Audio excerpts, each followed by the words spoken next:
ঘরের দরজায় নক করার সাথে সাথে আম্মাজান ঘরের দরজা খুলে দিতেন। সুবহানাল্লাহ। আল্লাহর নবী জিজ্ঞেস করেন, খাদিজা প্রতিদিন বাড়িতে আইসা একবার ঘরের দরজা নক করি আর তুমি সাথে সাথে দরজা খুলে দাও, কারণ কি? তুমি কি রাত্রবেলা ঘুমাও না? আম্মাজান খাদিজা বলে, ও আল্লাহর নবী, মক্কার সব হলো আপনার শত্রু, সব হলো মক্কার সব হলো আপনার শত্রু। আপনি একা কোরআনের দাওয়াত দেন, মক্কার কাফেররা আপনার উপর হামলা করার জন্য তারা রাস্তায় দাঁড়ায় থাকে, আপনার আশেপাশে কেউ নাই। মক্কার কাফেররা যদি আপনাকে ধরে আপনার উপর আক্রমণ করে, এই টেনশনে আমি খাদিজা রাত্রবেলা ঘুমাইতে পারি না। আমি রাত্রবেলা না ঘুমায়া ঘরের দরজার সাথে ট্যাক লাগায় আমি দাঁড়ায় থাকি, কখন জানি আমার প্রাণের স্বামী রহমাতুল লিল আলামিন বাড়িতে আসে। আর যদি ঘরের দরজায় নক করে, আমি যদি ঘুমায় যাই, তাহলে দরজা খুলতে দেরি হলে রহমাতুল লিল আলামিন প্রাণের স্বামী কষ্ট পাবে। এই কারণে আমি আমার নবীর সম্মানে, আমার স্বামীর সম্মানে আমি রাত্রবেলা ঘুমাই না। যুবক মুসলমান, আম্মাজান খাদিজা ছিলেন এমন একজন মহিলা, আরবের সবচেয়ে ধনী মানুষ ছিলেন তিনি। আরবের তৎকালীন আরবের সবচেয়ে বড় ব্যবসায়ী ছিলেন আম্মাজান খাদিজা। আম্মাজান খাদিজা সবচেয়ে বড় ব্যবসায়ী। আম্মাজানের মতে এত অর্থবিত্ত মক্কার কারো ছিল না। আম্মাজানকে আবু জেহেল হারে হারে ভয় পাইতো।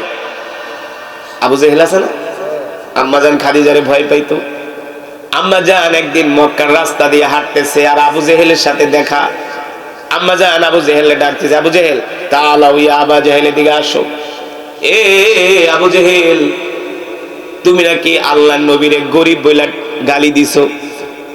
আবু জেহেল বলতো, মুহাম্মাদের অর্থ নাই, পয়সা নাই, পাতি নাই, সম্পদ নাই, সে আবার নবী হয় কিভাবে? নাউজুবিল্লাহ বলেন। নাউজুবিল্লাহ। কে বলেন? কথা বুঝেন? খাদিজা ছিলেন বুদ্ধিমতী মহিলা।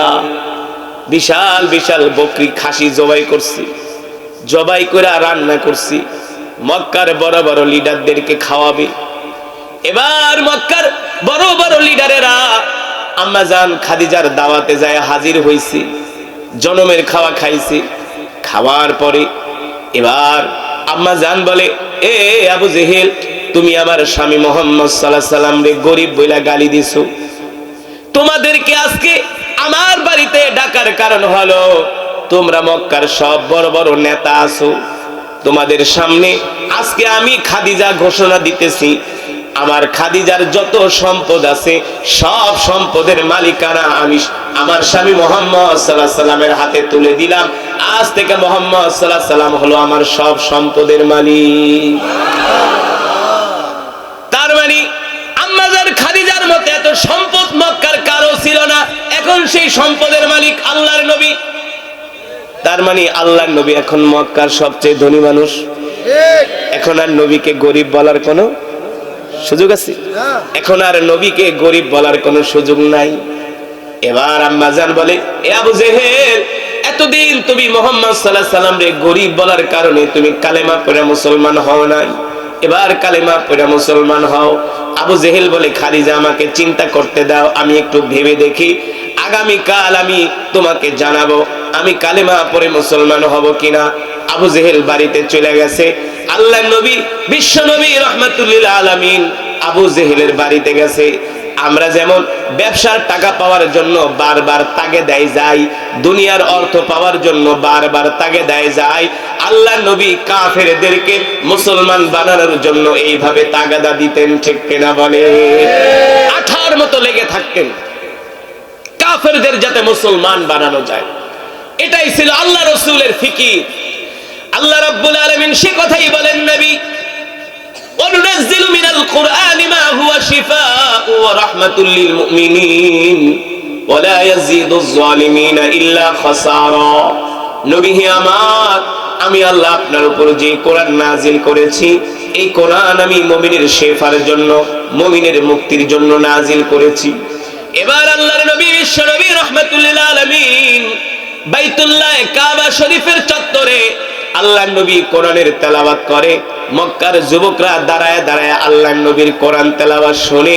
মক্কার যুবকরা কোরআন শুনে আল্লাহর নবীর জন্য পাগল হয়ে যায়, আল্লাহর নবীর ভক্ত হয়ে যায়। আবু জেহেল আবু লাহাবরা দেখে এইভাবে যদি মক্কার যুবকেরা কোরআন শোনে আর মুহাম্মদের জন্য যদি পাগল হয়ে যায়, আর কিছুদিন পরে মক্কার কোন যুবক খুঁজে পাওয়া যাবে না, সব কালেমা পড়ে মুসলমান হয়ে যাবে। ঠিক কিনা বলে? কোরআন এমন এক কিতাব যে কোরআনের তেলাওয়াত শুনলে পাথরের মতো হৃদয় মোমের মতো গলে যায়। ঠিক কিনা বলে? মক্কার ধনী মানুষের ছেলেরা আল্লাহর নবীর কোরআন শোনার জন্য বাইতুল্লাহ চলে আসতেন। এই অবস্থা যখন দেখলেন, আবু জেহেল চিন্তা করলেন মক্কার যুবকদেরকে আর কোরআন শোনার জন্য বাইতুল্লাহ যেতে দেওয়া যাবে না। এবার আবু জেহেল কি করলো? মিটিং এ বসে তারা সিদ্ধান্ত নিল, আজ থেকে যদি কেউ মুহাম্মদের কোরআন তেলাওয়াত শুনতে যায় তাহলে তার 10 একটা লাল উট আবু জেহেলের পছন্দ হয়েছে। উটের মালিককে ডাক দিছে, এদিকে আয়। উট কত? 500 দিরহাম।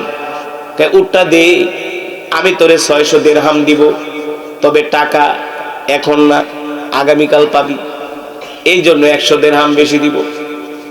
এই কথা বলে উটের মালিকের থেকে আবু জেহেল লাল ঘোড়া নিয়ে বাড়িতে চলে গেছে। ঘোড়ার মালিককে অর্থ পরিশোধ করে নাই। পরের দিন ঘোড়ার মালিক আবু জেহেলের বাড়িতে যায় হাজির। এ আবু জেহেল, বললা উটের টাকা আজকে দিবা, উটের দাম 500 দিরহাম, আরো 100 বেশি দিবা, 600 দিরহাম আমাকে আমার পাওনা দিয়া দাও। আবু জেহেল কয়, তোর থেকে যে আমি উট নিছি এটার কোনো প্রমাণ আছে নাকি? কারণ আবু জেহেল ছিল ছেসরা টাইপের লোক, বাকি খায় আর টাকা দিত না। এমন কিছু ছেসরা টাইপের লোক সমাজে আছে কি আছে না? দেখবেন দোকানে যায় বাকি খায়, টাকা দেয় না, আছে। মক্কার মানুষকে আবু জেহেল ওই ঘোড়ার মালিকরে বলে, তুমি আবু জেহেলের টাকা গুড়াই নিবা, তোমার 14 গোষ্ঠীরও ক্ষমতা নেই। কারণ আবু জেহেল কত বড় ছেসরা আমরা জানি। আবু জেহেলের লেনদেন ভালো না। আবু জেহেল বলে, শোনো, আবার 3 দিন পরে আসো। লোক আবার 3 দিন পরে আসে, আবার বলে 1 সপ্তাহ পরে আসো, আবার 1 সপ্তাহ পরে আসে। পাওনা টাকা উঠাইতে উঠাইতে এবার বেটার জুতা খয়, টাকা তো আর পায় না। এখন ওই ঘোড়ার মালিক সিদ্ধান্ত নিছে, আমরা মক্কার বড় বড় লিডারদের কাছে আবু জেহেলের নামে বিচার দিব। কি দিব?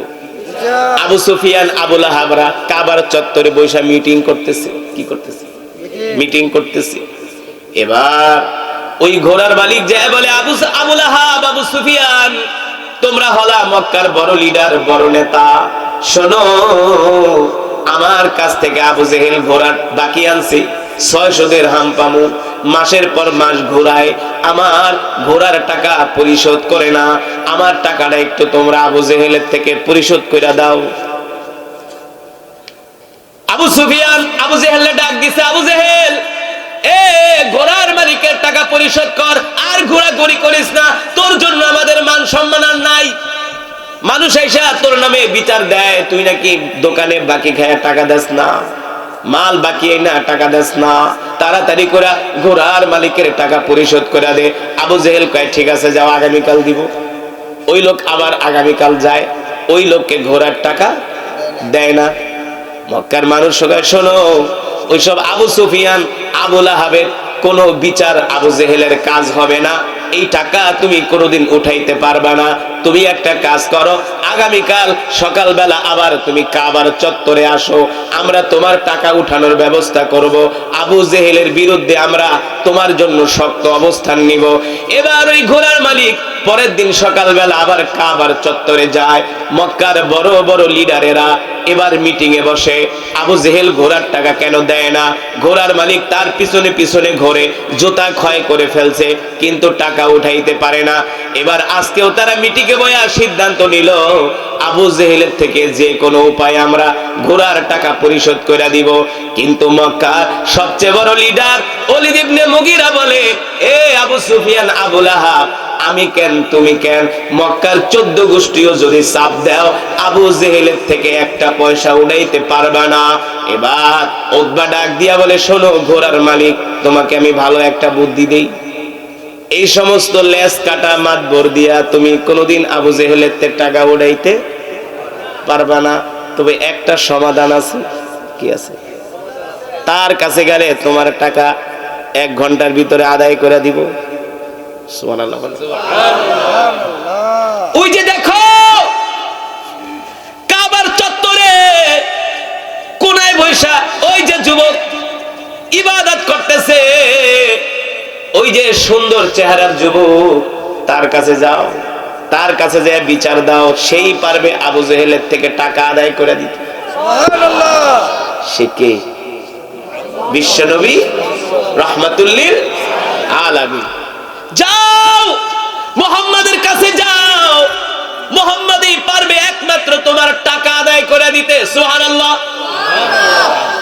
এবার ওই ঘোড়ার মালিক আল্লাহ রসুলের কাছে যায় বসলেন, বৈশা বললেন, মুহাম্মদ, আবু জেহেল আমার থেকে ঘোড়া আনছে, বাকি টাকা দেয় না।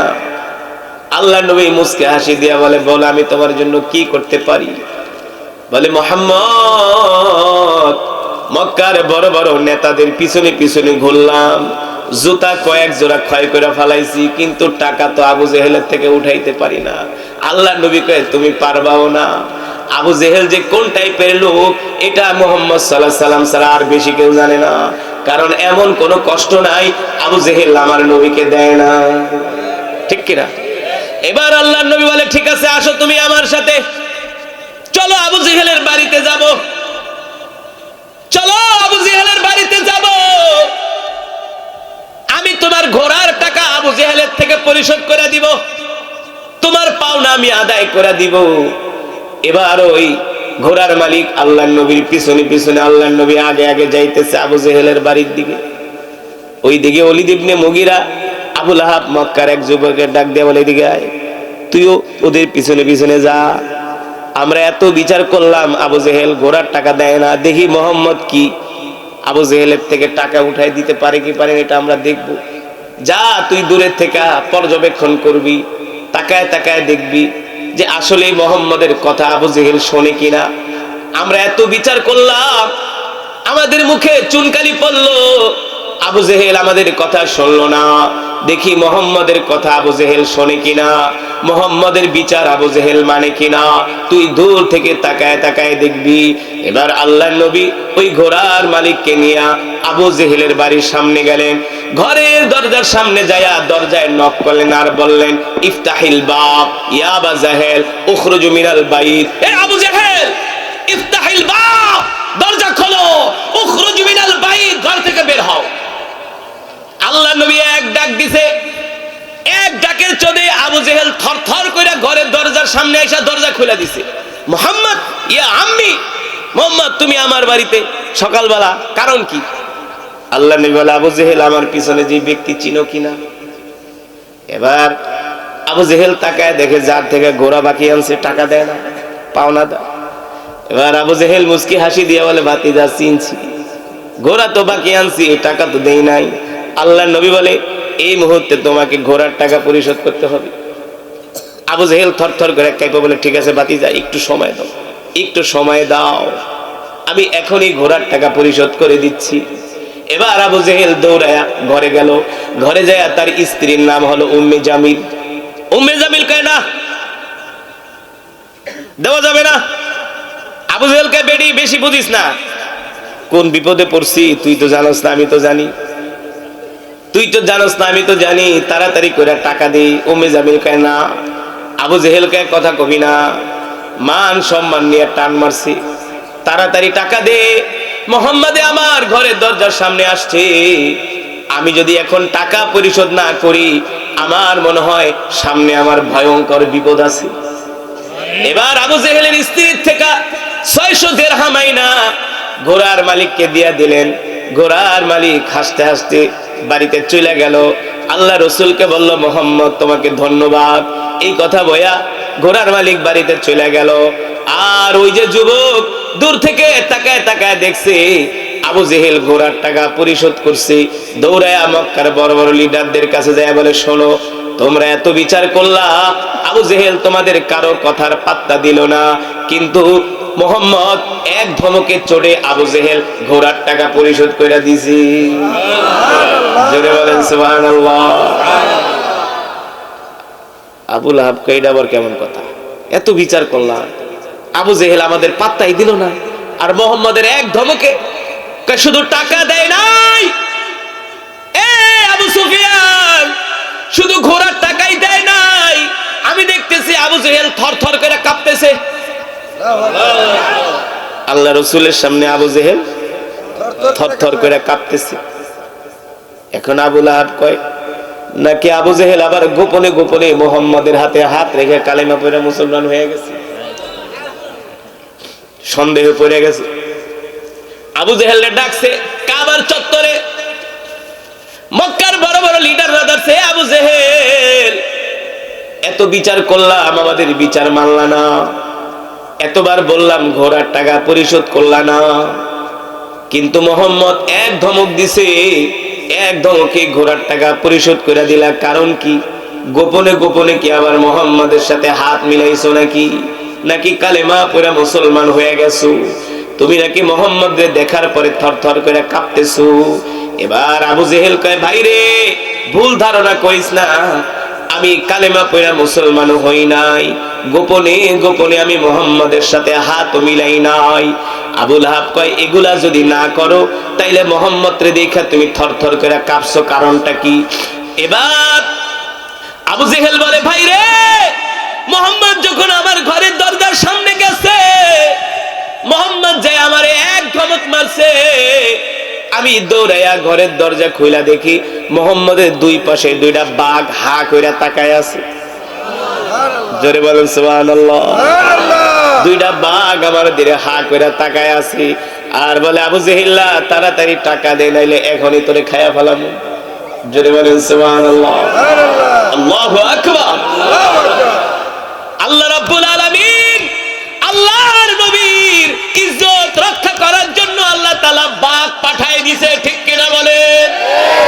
সেই নবীর উম্মত আমরা। ওই নবীকে আবু জেহেল গরিব বইলা গালি দিছে। কি বইলা গালি দিছে? গরিব বইলা গালি দিছে। আল্লাহর নবীর কষ্ট লাগছে। আবু জেহেল চিন্তা করলো মক্কার সবচেয়ে ধনী লোকের ছেলে, সম্ভ্রান্ত পরিবারের ছেলে, যার বাবা মক্কার সবচেয়ে বড় সম্পদের মালিক, তার নাম হলো মুসাব বিন উমাইর। এই মুসাব বিন উমাইর হলো মক্কার যুবকদের নেতা। তিনি যদি আল্লাহর নবীর কোরআন শোনে আর যদি কালেমা পড়ে মুসলমান হয়ে যায়, তাহলে মক্কার যুবকদেরকে আর পাওয়া যাবে না, সব আল্লাহর নবীর দলে ঢুকে যাবে, সব কালেমা পড়ে মুসলমান হয়ে যাবে। আবু জেহেলরা সিদ্ধান্ত নিল আমরা মুসাব বিন উমাইরের বাড়িতে যাব, আর তাকে যায়া আমরা সতর্ক করব, আমরা তাকে যায়া বুঝাবো, ভুলেও যাতে মুসাব বিন উমাইর মুহাম্মাদের কোরআন শুনতে না যায়। এই সিদ্ধান্ত নিয়ে আবু জেহেল আবু লাহাবরা সকাল বেলা বের হয়ে গেলেন, মুসাব বিন উমাইরের বাড়িতে আসলেন। আয়েশা মুসাব বিন উমাইরের ঘরের দরজায় নক করলেন। মুসাব বিন উমাইরকে ডাক দিয়া বললেন, মুসআব শোনো, আমরা তোমার চাচা, তুমি আমাদের ভাতিজা, তুমি হলে মক্কার আগামী দিনের নেতা, আমরা তোমাকে স্নেহ করি, ভালোবাসি, মক্কার যুবকরাও তোমাকে মানে, কিন্তু আমরা তোমাকে আসছি অনেক বড় একটা সংবাদ দেওয়ার জন্য, তোমাকে সতর্ক করার জন্য। মুসা ভাইয়ের বলে আবু জেহেল কি সংবাদ? বলে শোনো, মক্কায় আমাদের ভাতিজা মুহাম্মদ ইবনে আব্দুল্লাহ কোরআন তেলাওয়াত করে কাবার চত্বরে, আর তার কোরআন তেলাওয়াত শুনে কালেমা পড়ে মক্কার কাফের যুবকরা মুসলমান হয়ে যায়। শোনো মুসআব, মুহাম্মদ নিজে নিজে বানায়া বানায়া কবিতা বলে আর সেটাকে কোরআন বলে চালায় দেয়, কিন্তু আমাদের সন্দেহ এটা হলো কবিতা, এটা কোনো আল্লাহর কালাম না। মুসা বিন উমাইর বলে শোনো আবু জেহেল, যদি সে কোরআন কবিতা বলে কোরআন বইলা চালায় দেয়, আমিও একজন বড় ধরনের কবি, আমি যদি মুহাম্মাদের কবিতা শুনি তাহলে আমি ধরতে পারবো মুহাম্মদ কি আসলে কোরআন পড়ে নাকি কবিতা বলে। আবু জেহেল বলে না না না, মুহাম্মাদের ধারে কাছে তুমি যাইবা না। কয় কেন? কয় মুহাম্মদ তার কাছে গেলেই তোমাকে সে জাদু করে ফেলবে। যারা বলেন নাউজুবিল্লাহ, সে হলো একটা জাদুকর, হুয়া সাহির, সে হলো একটা জাদুকর, হুয়া কাহির, সে মানুষের মনের খবর বইলা দিতে পারে। বলেন নাউজুবিল্লাহ। মুসা বিন উমাইর বলে আবু জেহেল, যদি মুহাম্মদ মনের খবর বইলা দিতে পারে তাহলে আমার আগামী বছর কি হবে সেটাও তো বলতে পারবো, তাইলে তো আমার জন্য উপকারী হইল। আবু জেহেল বলে না না না, তুমি ভুলেও মোহাম্মদের কাছে যাবা না। আবু জেহেল জানে মুসআব বিন উমাইর যদি আল্লাহর নবীর কাছে যায়, আল্লাহর নবীর সুন্দর চেহারা দেখা মাত্রই তার প্রেমে পাগল হয়ে যাবে, কালেমা পড়ে মুসলমান হয়ে যাবে, ঠিক কিনা বলেন? এবার আবু জেহেল বলে শোনো, তুমি ভুলেও মোহাম্মদের কাছে যাইবা না, তার চেহারার সামনে দাঁড়াবা না, তার কণ্ঠের আওয়াজ যাতে তোমার কানে না আসে। মুসআব বিন উমাইর বলে আবু জেহেল, আমি তো একজন শিক্ষিত যুবক, তুমি আমাকে এইভাবে বুঝানোর প্রয়োজন নাই, আমি একটা নজর যায়া মোহাম্মদকে দেখে আসবো। আবু জেহেল বলে শোনো, যদি তুমি মোহাম্মদের দেখতেই যাও তাহলে তুমি একটা কাজ করবা, তোমার দুই কানের ভিতরে কতগুলা তুলা ঢুকায়া যাইবা। কি ঢুকায়া যাইবা? তুলা। আবু জেহেল জানে আল্লাহর নবী যে মধুর কণ্ঠে কোরআন পড়ে, এই কোরআন তেলাওয়াত শুনলে মুসআব বিন উমাইর কালেমা পড়ে মুসলমান হবেই হবে। এই কারণে বলছে তুমি কানের ভিতরে কি করবা? তুলা ঢুকায়া যাবা। ঠিক মুসআব বিন উমাইর কি করলে? কানের ভিতরে কতগুলা তুলা ঢুকায়া একদিন সন্ধ্যার সময় ঘর থেকে বের হয়ে গেলেন। বর্তমান বাইতুল্লাহ যেখানে কাবা শরীফ, এর পাশে একটা পাহাড় আছে জাবালে আবু কুবাইস, এই পাহাড়টা এখনো আছে। ওই পাহাড়ের নিচে বসে আল্লাহর নবী সাহাবীদেরকে কোরআনের তেলাওয়াত শোনাতেন। তো মুসআব বিন উমাইর কানের ভিতরে তুলা ঢুকায়া আস্তে আস্তে কইরা সন্ধ্যার সময় বের হইছে, ঘুটঘুটে অন্ধকার, যদি মক্কার মানুষ আবার দেখা ফেলায় যে মুসা মুহাম্মদের কাছে যাইতেছে, এই কারণে অন্ধকারে বের হইছে। মুসআব বিন উমাইর বলে আমি এক পা দুই পা করে করে যখন জাবালে আবু কুবাইসের পাশে গেলাম, হঠাৎ করে যখন মুহাম্মদ সাল্লাল্লাহু আলাইহি সাল্লামের চেহারার উপরে আমার চোখের নজর পড়ে গেল, আল্লাহি রাব্বাল কাবা, আমি রবের কাবার কসম খায়া বলি, মুহাম্মদ সাল্লাল্লাহু আলাইহি সাল্লামের চেহারা দেখা মাত্র আমার কাছে মনে হলো তিনি কোনো মানুষ না, মানুষ এত সুন্দর হতে পারে না। আমার কাছে মনে হলো জাবালে আবু কুবাইসের পাদদেশে আকাশের পূর্ণিমার চাঁদ উদিত হয়েছে। এত সুন্দর আল্লাহর নবী, এত সুন্দর আল্লাহর নবী।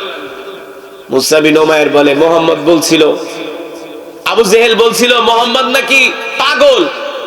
আরে পাগলের চেহারা কি এত সুন্দর হয় নাকি? আল্লাহ রাসূলের চেহারা দেখে পাগল হয়ে গেছে। এবার দুই কানের তুলা টেনে টেনে খোলে। আবু জেহেল মিথ্যাবাদী। পাগল কি এত স্মার্ট হয় নাকি? পাগল কি এত সুন্দর হয় নাকি? এবার দুই কানের তুলা সরায়া দাঁড়িয়ে দাঁড়িয়ে আল্লাহর নবীর কোরআন শুনতেছে। জোরে বলেন সুবহানাল্লাহ। কোরআন শুনতে শুনতে মুসআব বিন উমাইর আবেগ আপ্লুত হয়ে গেছে, বেকরার হয়ে গেছে। কোরআন শুনতে শুনতে অনেকক্ষণ দাঁড়ায়া মুসআব বিন উমাইর বলে এবার বাড়িতে যাই। বাড়িতে যায় মুসআব আর রাত্রে ঘুমাইতে পারে না, শুধু কোরআন তেলাওয়াতের আওয়াজ তার কানে ভাসে। সুবহানাল্লাহ বলেন। মুসআব বিন উমাইর বলে আমি আবার দ্বিতীয় দিন আসলাম আল্লাহর নবীর জবানে কোরআন শোনার জন্য। দ্বিতীয় দিন কোরআন শুনে আমি আরো পাগল হয়ে গেলাম। হেদায়েতের মালিক কে? কে? আল্লাহ যাকে হেদায়েত দেয় তাকে এইভাবেই দেয়, ঠিক কিনা বলেন? তৃতীয় দিন আল্লাহ রাসূলের জবানে দাঁড়ায় দাঁড়ায় কোরআন শুনতেছে। হঠাৎ করে আল্লাহ রাসূলের নজর চলে গেল মুসআব বিন উমাইরের দিকে। ডাক দিছে তাআলাউ ইয়া শাবাব, এ যুবক এদিকে আসো। মাসমুক, তোমার নাম কি? মিনাইনা জিতা, কোথা থেকে আসছো? বলে আনা মুসআব বিন উমাইর। কোথায় থাকো? বিজানিবি মক্কা, আমি মক্কার পাশেই থাকি। তোমার বাবার নাম মুসআব, আমার নাম মুসআব বিন উমাইর। ও তুমি মুসআব বিন উমাইর? বলে হ্যাঁ, আমি তো তোমাকে চিনি, তোমার বাপকে চিনি, তোমার বাপ তো মক্কার সবচেয়ে বড় ব্যবসায়ী। বলে হ্যাঁ। তো তোমার বাপ তো মূর্তি পূজক, তুমিও তো মূর্তি পূজক, তো তুমি আমার মজমায় কেন আসছো বলো? বলে শোনেন, আপনার নাম আমি আগে জানতাম না, আপনার নাম আমি কোনোদিন শুনি নাই, তাহলে কিভাবে শুনছো? বলে আমার বাড়িতে 3 দিন আগে আবু জেহেল গেছে। কে গেছে? আবু জেহেল। আবু জেহেলের নাম শুনে আল্লাহর রাসূল একটা মুস্কি হাসি দিয়েছে। তা আবু জেহেল আল্লাহর রাসূলের বাড়িতে আসছে মানে কি আল্লাহর নবীর নামে প্রশংসা করছে? এক গাদা মিথ্যা কথা বানায় বলে গেছে আল্লাহর রাসূলের নামে। আল্লাহর রাসূল মুস্কি হাসি দিয়ে বলে বলো আবু জেহেল আমার নামে কি বলছে? এবার মুসআব বিন উমাইর বলে আবু জেহেল বলছে আনতা কাহিন, আপনি নাকি গণক। আর কি বলছে? আনতা মাজনুন, আপনি নাকি পাগল। আনতা শায়ের, আপনি নাকি কবি। আনতা কাযিব, আপনি নাকি মিথ্যাবাদী। মিথ্যাবাদী বলেন নাউজুবিল্লাহ। আল্লাহ রাসূল বলে, যুবক তুমি তো 3 দিন পর্যন্ত আমার মজমায় আসছো, আমাকে দেখলা, আমার জবানে কোরআনও শুনলা, আমাকে দেখা তোমার কি মনে হয়েছে? আমি কি পাগল? মুসআব বিন উমাইর কাবার দিকে হাত ইশারা করে বলে, আল্লাহি রব্বাল কাবা, রবের কাবার কসম খায়া বলি, পাগলের চেহারা কোনোদিন এত সুন্দর হতে পারে না। আপনি যেটা মানুষদেরকে শোনান, এটা পৃথিবীর কোন কবির কাব্য হতে পারে না, এটা হলো আল্লাহর জবানের কালাম। আল্লাহর নবী বলে, যুবক, এ যুবক, তোমার কাছে কি আমার কোরআন তেলাওয়াত ভালো লাগছে? মুসআব বিন উমাইর বলে, শুধু ভালো লাগে নাই, একদিন না, 2 দিন না, আমি 3 দিন আপনার কোরআন শোনার জন্য আসছি। সুবহানাল্লাহ বলেন। এবার আল্লাহর নবী বলে, যুবক রে, যদি তোমার কাছে আমার কোরআন তেলাওয়াত ভালো লাগে, তাহলে আমি তোমাকে একটা অফার করতে চাই, আমি তোমাকে একটা রিকোয়েস্ট করব, আমি তোমাকে একটা অনুরোধ করব, তুমি কি আমার অনুরোধ রাখবে কিনা? তুমি কি আমার রিকোয়েস্ট রাখবে কিনা? তুমি আমার একটা আবেদন রাখবে কিনা? মুসআব বিন উমাইর বলে, ওগো আল্লাহর পয়গম্বর মুহাম্মদ সাল্লাল্লাহু আলাইহি সাল্লাম, আপনি আপনার অনুরোধ আমাকে করেন, আপনার আবেদন নিবেদন আমার কাছে পেশ করেন। আপনার কথা রক্ষা করতে যে আপনি আমাকে একজন মক্কার সাহসী যুবকের কাতারে পাবেন।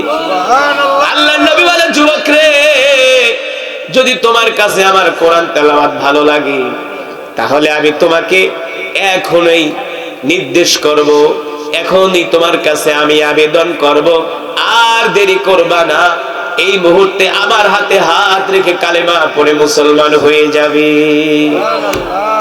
মুসআব বিন উমাইর আল্লাহ রাসূলের দিকে হাত বাড়ায় বললেন, ওগো আল্লাহর নবী, নেন। মুসআব বিন উমাইর আপনার দিকে হাত বাড়ায় দিল। শুধু মুসআব বিন উমাইরের হাত না, আল্লাহ রাসূলের জন্য কলিজা পর্যন্ত কেটে নিতে মুসআব রাজি আছে। এক মুহূর্তে মুসআব বিন উমাইর তার সিদ্ধান্ত পাল্টে দিল। যুবক, কথাটা যত সহজে বলছি, বিষয়টা কি তত সহজ? মুসআব বিন উমাইর একজন কাফের, মূর্তি পূজক, সে তার ধর্ম পরিবর্তন করছে, কালেমা পড়ে এখন মুসলমান হবে। কালেমা পড়ে মুসলমান হলে কি হবে? তার মা বাবা, তার আত্মীয় স্বজন তাকে ঘর থেকে বের করে দিবে, সম্পদ থেকে বঞ্চিত করবে, আরাম আয়েশের জিন্দেগি চিরতরে ছাড়তে হবে, গরিবানা জিন্দেগি গ্রহণ করতে হবে, এমনকি নিজের মাতৃভূমি ছেড়েও মদিনায় চলে যেতে হতে পারে। কত বড় সিদ্ধান্ত নিল মুসআব বিন উমাইর। হাত বাড়ায় বলে, আল্লাহ রাসূল, দেরি করবেন না, আপনি এই মুহূর্তে আমাকে কালেমা পড়ায় মুসলমান বানায় দেন। সুবহানাল্লাহ বলেন। আল্লাহর নবী মুসআব বিন উমাইরকে কালেমা পড়ায় মুসলমান বানায় দিলেন। সুবহানাল্লাহ বলেন। এবার মুসআব বিন উমাইর বলে, আল্লাহ রাসূল, আমি একা কেন কালেমা পড়ে মুসলমান হব?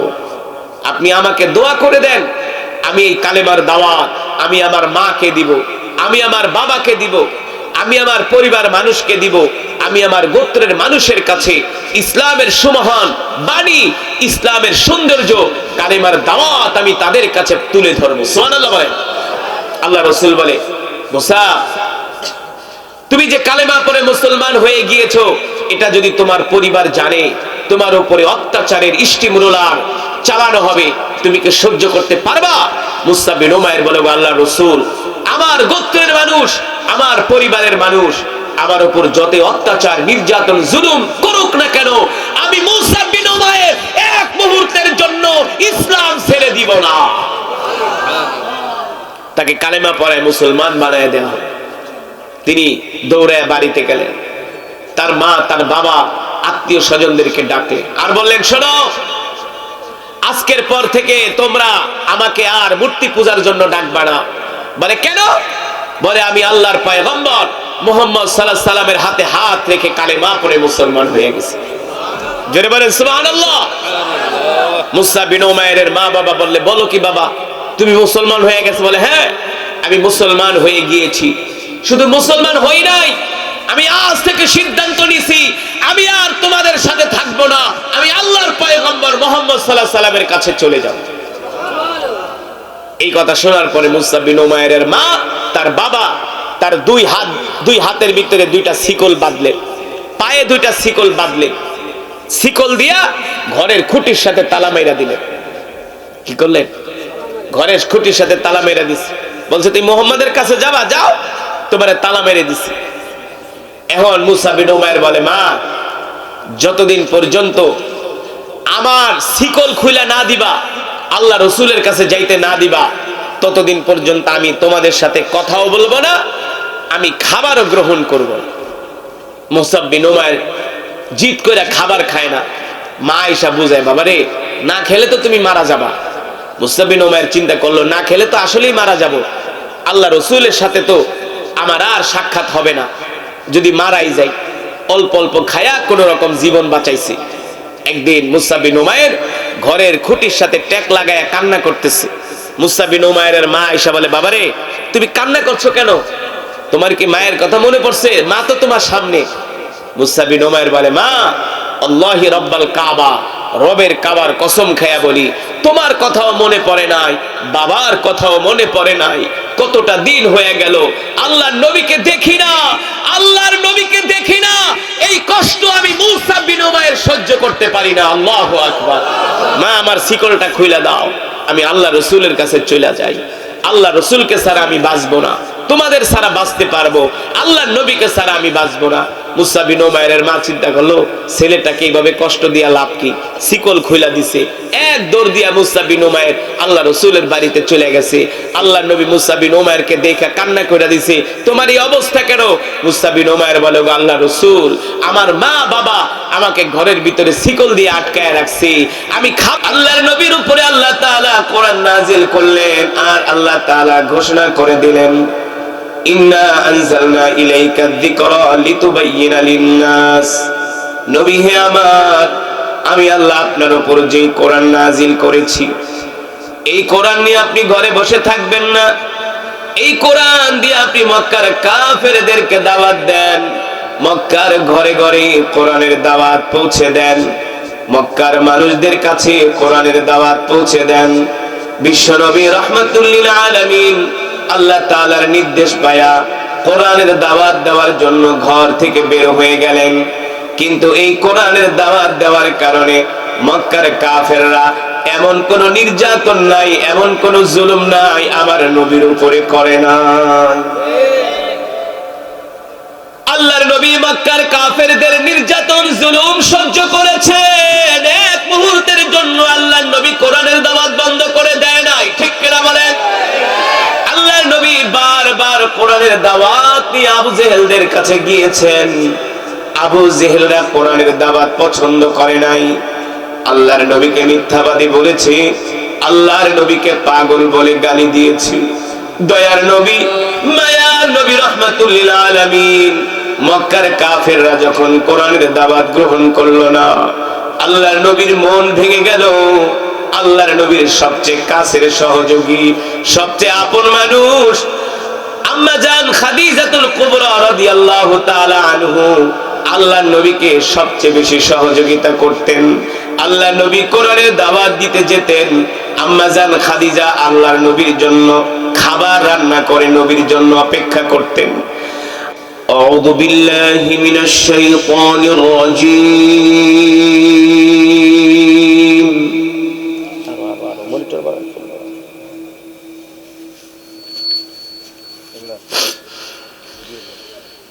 বিসমিল্লাহির রহমানির রহিম।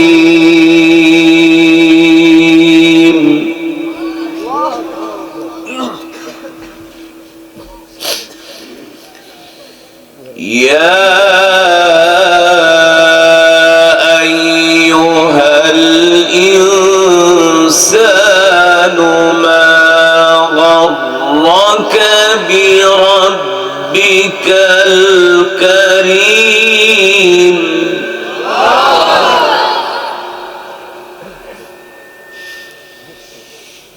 ইয়া আইয়ুহাল ইনসানু মা গাররাকা বিরাব্বিকাল কারীম।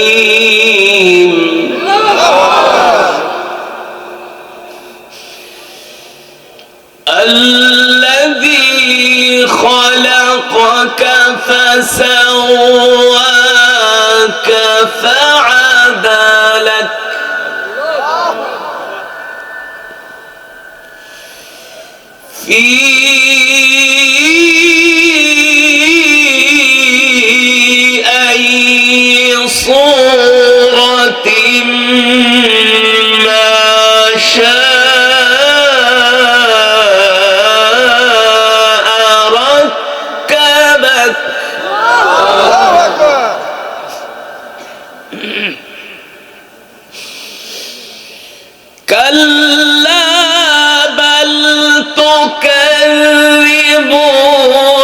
بالدين وإن عليكم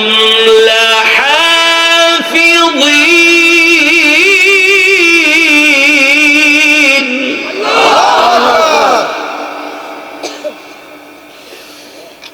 كراما كاتبين يعلمون ما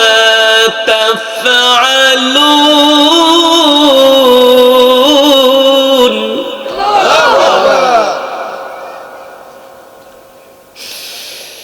كلا بل تكذبون بالدين وإن عليكم لحافظين كراما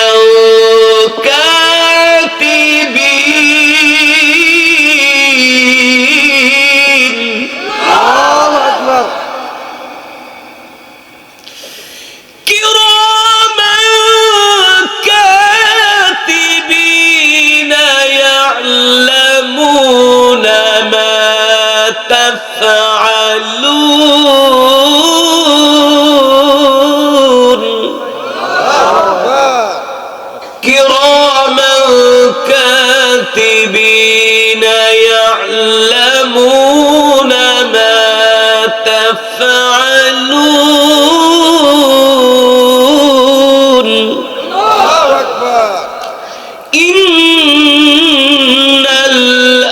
الأبرار لفي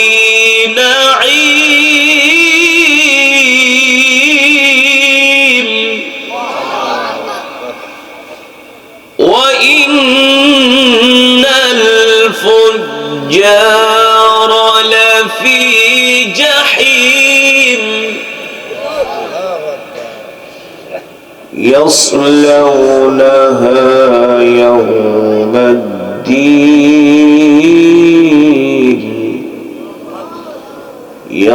يصلونها يوم الدين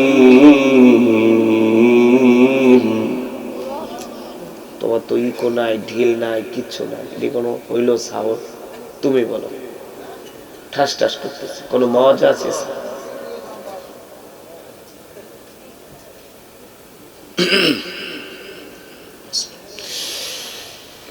كراما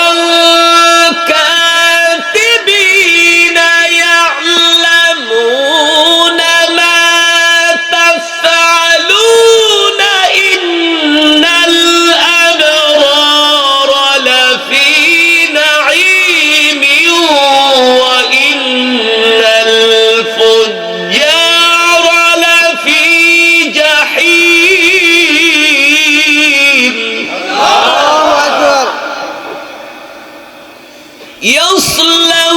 يصلونها يوم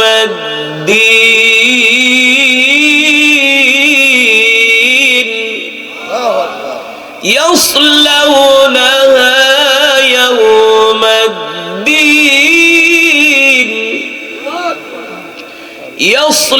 يصلونها يوم الدين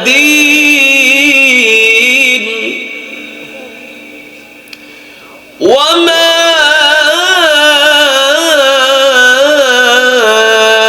أدراك ما يوم الدين ثم ما أدراك ما يوم الدين وما أدراك ما يوم الدين ثم ما أدراك ما يوم الدين يوم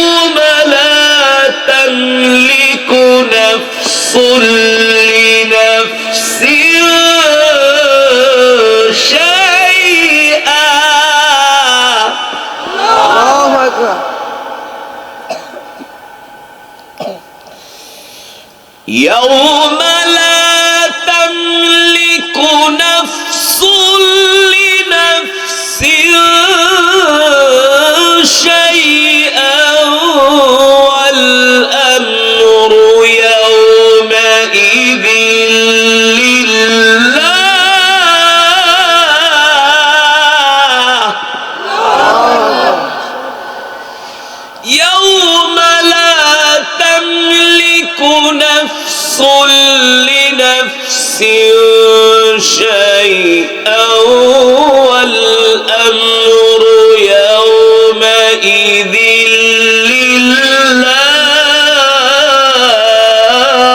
لله الله أكبر ولله الحمد بسم الله الرحمن الرحيم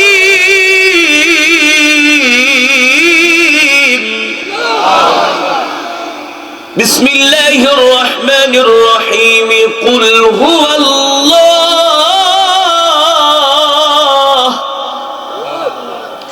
قل هو الله أحد الله الصمد لم يلد ولم يولد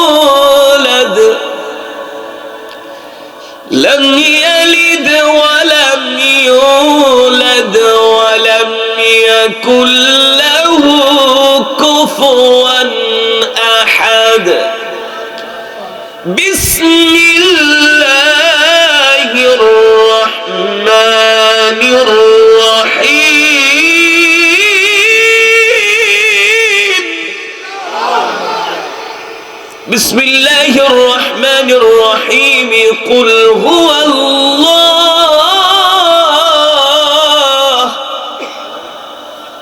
قل هو الله أحد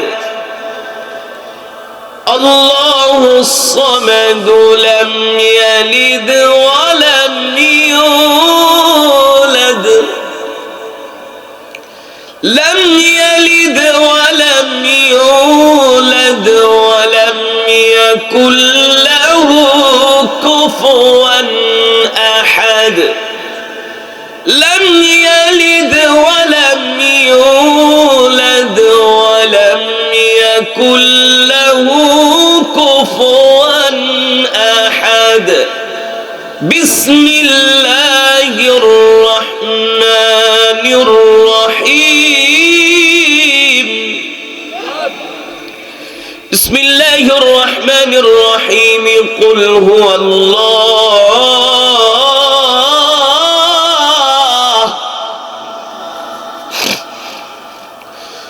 قل هو الله أحد الله الصمد لم يلد ولم يولد ولم يكن له كفوا أحد الله أكبر لم يلد ولم يولد ولم يكن له كفوا أحد صدق الله العلي العظيم আমরা সকলেই বলি আলহামদুলিল্লাহ আর ইমানি আওয়াজ দিয়ে পড়ি আলহামদুলিল্লাহ আল্লাহ তাআলার প্রিয় বান্দারা সমস্ত প্রশংসা কার জন্য আর لا إله إلا الله محمد رسول الله محبت الشهد بولي صلى الله الحمد لله الله تعالى دربار لاکھوں کوٹی شکر چاند ہاٹ